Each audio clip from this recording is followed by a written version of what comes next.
Assalamualaikum warahmatullahi wabarakatuh. Kita ketemu lagi pada materi pembelajaran seni lukis. Pada minggu yang lalu kita sudah belajar tentang materi seni lukis, tapi mungkin ada beberapa di antara kalian yang belum paham tentang materi yang saya jelaskan kemarin. Untuk itu, pada kesempatan yang baik ini kita akan membahas lebih jauh, lebih detail tentang materi seni lukis. Oke, untuk mempersingkat waktu, Ibu akan membacakan beberapa pertanyaan yang sudah diajukan oleh beberapa orang temanmu. Pertanyaan yang pertama datang dari Zulfikar. Halo Zulfikar. Oke, pertanyaannya adalah lukisan kaca termasuk dalam karya seni 2 dimensi, 3 dimensi, relief atau batik? Pertanyaannya menarik ya. Lukisan kaca ini termasuk dalam karya seni 2 dimensi. Kenapa termasuk dalam karya seni 2 dimensi? Karena lukisan kaca ini berupa bidang. Nah, kalau bidang tentu saja memiliki ukuran panjang dan lebar. Makanya dikatakan 2 dimensi. Dimensi itu ukuran. Dan itu menjadi ciri karya seni 2 dimensi. Ciri yang kedua, karya seni 2 dimensi itu hanya bisa dilihat dari satu arah, yaitu depan. Coba kalian kalau melihat lukisan dari samping, kira-kira kelihatan enggak gambarnya, bentuknya? Enggak kan? Nah, itulah karya seni 2 dimensi. Dia hanya bisa dinikmati dari satu arah saja, yaitu depan. Demikian penjelasan saya, Zulfikar. Paham ya? Oke, kita lanjut pertanyaan yang berikutnya. Next. Pertanyaan yang berikutnya datang dari Muhammad Aditya Nugroho. Halo Aditya. Aditya menanyakan tentang apa yang dimaksud dengan representatif dan non-representatif. Pada pertemuan minggu lalu Ibu sudah menjelaskan ya, tapi mungkin barangkali penjelasan Ibu kurang detail ya, sehingga banyak di antara kalian yang belum paham apa itu representatif, apa itu non-representatif. Untuk representatif di sini adalah perwujudan gaya seni rupa yang menggunakan keadaan nyata pada kehidupan masyarakat dan gaya alam. Ini sesuai dengan buku yang kita pelajari, yaitu buku Seni Budaya kelas 9. Dalam gaya seni rupa ini ada tiga aliran, yaitu aliran naturalisme, realisme, dan romantisme. Semuanya menyajikan tentang keadaan nyata. Kalau naturalisme atau aliran naturalisme itu penggambarannya namanya aja naturalisme ya, berasal dari kata natural. Natural itu artinya alami atau sesuai dengan keadaan alam. Kemudian yang kedua, aliran yang bergaya representatif itu adalah realisme.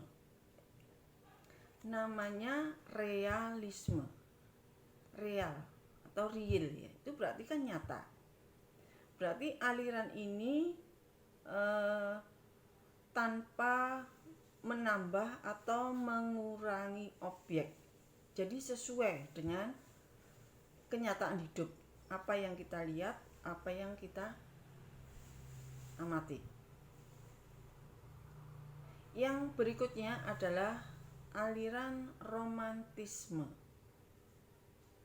adalah aliran yang bersifat imajiner, ya. Jadi yang mementingkan keindahan. Oke, sekarang Ibu akan memberikan penjelasan tentang gaya non-representatif. Gaya non-representatif adalah suatu bentuk yang sulit untuk dikenal. Bentuk dasar dari gaya ini sudah meninggalkan bentuk aslinya. Jadi pada prinsipnya lebih menekankan pada unsur-unsur formal, struktur, unsur rupa, dan prinsip estetik. Gaya seni lukis non-representatif itu berupa susunan garis, jadi berupa bidang. Beda dengan gaya representatif yang sesuai dengan keadaan nyata. Tapi kalau non-representatif itu sudah lepas dari bentuk aslinya atau sudah meninggalkan bentuk aslinya. Dia lebih menonjolkan bidang. Demikian penjelasan saya. Semoga bisa dipahami. Next. Oke, sekarang kita lanjut dengan pertanyaan yang berikutnya, datang dari Fala Bilal. Halo Fala. Bilal menanyakan tentang apa yang dimaksud dengan seni lukis. Seni lukis itu pada dasarnya adalah pengembangan dari menggambar yang memiliki keunikan dan atau ciri khas tersendiri. Ciri khas ada pada temanya, ya. Jadi lukisan itu harus punya tema. Temanya apa? Pada pembelajaran minggu lalu, Ibu sudah memberikan beberapa tema lukisan. Salah satunya adalah tema lukisan manusia dengan dirinya. Atau yang berikutnya manusia dengan alam sekitar. Jadi tema harus ada kalau kita melukis. Kemudian yang kedua yaitu memiliki gaya. Ya, jadi dalam melukis itu kita harus punya gaya. Gayanya seperti apa? Kemudian yang berikutnya adalah teknik atau bahan yang digunakan dalam melukis itu apa? Kita menggunakan teknik apa? Di awal tadi saya sudah menjelaskan seperti misalnya contoh lukisan kaca. Ya, jadi kalau kita melukis dengan menggunakan media kaca. Ya. Kemudian yang berikutnya adalah bentuk. Bentuk karya seninya ini bentuknya seperti apa? Nah, itulah yang dikatakan seni lukis. Jadi, seni lukis itu punya ciri khas tersendiri. Demikian. Next. Menginjak pertanyaan yang berikutnya, yaitu pertanyaan yang datang dari Muhammad Diki. Halo Muhammad Diki, pertanyaanmu cukup menarik, yaitu tentang bagaimana cara memunculkan gagasan dalam melukis. Ya, sebelum kita melukis tentunya kita harus punya gagasan, ya. Kita akan melukis apa? Tapi terkadang kita kesulitan untuk menentukan gagasan. Nah, sebetulnya untuk memunculkan gagasan ini mudah. Yang pertama, kita bisa mengembangkan imajinasi. Contohnya misalnya,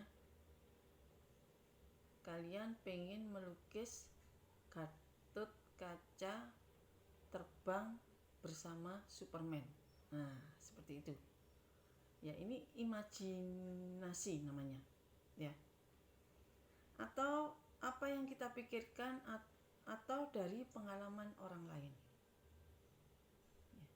Kemudian yang kedua, selain imajinasi, kita bisa juga melihat objek secara langsung.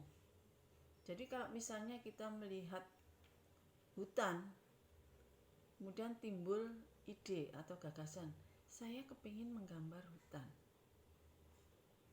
Nah, dari melihat itu akhirnya kita timbul gagasan seperti itu. Kemudian yang berikutnya, kita bisa melihat buku, majalah, atau dari internet, serta dokumentasi lain tentang seni lukis. Ya, jadi sebetulnya banyak yang bisa memunculkan gagasan itu. Ya. Kemudian yang terakhir, kita bisa mengunjungi museum atau kegiatan seni lukis yang ada di sekitar kita. Ya. Jadi itu beberapa hal yang bisa kita jadikan ide atau gagasan ketika kita ingin melukis. Oke? Bagaimana? Jelas? Next. Oke. Sekarang kita sampai pada pertanyaan yang kelima. Pertanyaan kelima datang dari Rinda Dwi Pratiwi. Halo Rinda. Apa kabar? Ya, pertanyaanmu bagus dan cukup menarik ya. Rinda menanyakan tentang siapa pelukis pertama di Indonesia ya. Di Indonesia itu banyak memang pelukis ya. Tapi yang pertama kali adalah Raden Saleh ya. Beliau adalah seorang pelukis yang terkenal bukan hanya di Indonesia tapi juga di luar negeri. Ya. Beliau adalah seorang pelukis yang hidup pada zaman penjajahan Belanda. Kalian tahu Belanda menjajah Indonesia berapa tahun? 350 tahun. Ya. Jadi Raden Saleh ini ketika masih kecil, berdasarkan dari sumber yang saya baca ya, Raden Saleh itu ketika berumur 10 tahun dia sudah pandai melukis ya. Jadi kalau usia 10 tahun itu kan berarti kira-kira masih SD ya, kelas 4 atau 5 ya. Nah, karena kepandaiannya ini akhirnya pemerintah Belanda memberikan beasiswa kepada Raden Saleh untuk belajar melukis ke Belanda. Ya. Jadilah Raden Saleh berangkat ke Belanda. Di sana dia belajar bagaimana membuat lukisan yang bagus. Sampai akhirnya dia bekerja sebagai pelukis kerajaan Belanda.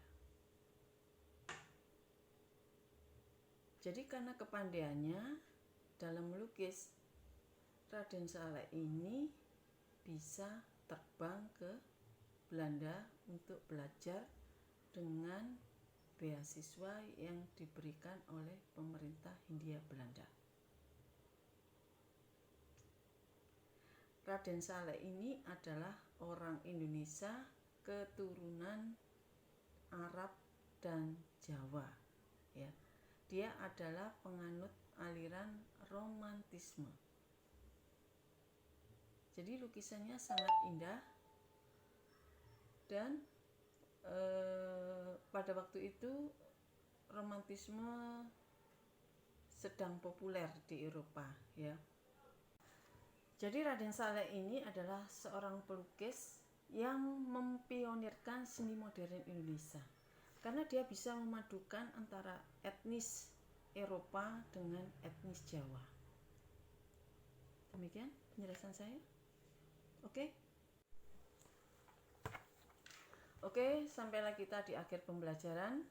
Saya berharap kalian paham apa yang sudah saya sampaikan. Kalaupun kalian belum paham, bisa membaca buku tentang materi yang saya sampaikan. atau melalui internet juga bisa ya. Dan itu akan banyak menambah wawasan bagi kalian supaya lebih paham lagi dengan materi ini ya. Materi seni lukis sudah selesai. Minggu depan kita akan ulangan. Saya minta semuanya mempelajari materi ini dengan baik supaya nanti ulangan bisa dikerjakan dengan baik ya. Terima kasih yang sudah mengirimkan pertanyaan. Yang belum bisa terjawab hari ini, next akan kita jawab lagi. Terima kasih atas perhatiannya. Wassalamualaikum warahmatullahi wabarakatuh.